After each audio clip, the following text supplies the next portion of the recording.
Бәріңе сәлем. Бүгінгі видеода Adobe Premiere Pro'da дауысты қалай өңдеу керек, сол туралы туториал. Hey, what's up guys? Каналыма тіркеліп кет. Қызықтың бәрі осы жерде. Ctrl-Alt батырмасын басып, дублировать етіп аламыз. Бұл өңделмеске дейінгі дауыс.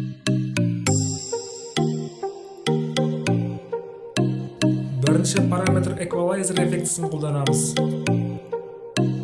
Дауыстың ішінен 2 рет басып, Edit'ті басамыз. Presets'тің ішінен Vocal Enhancer, яғни вокалдық күшейткішті таңдаймыз. Екінші эффект Single Band Compressor. Edit батырмасын басып,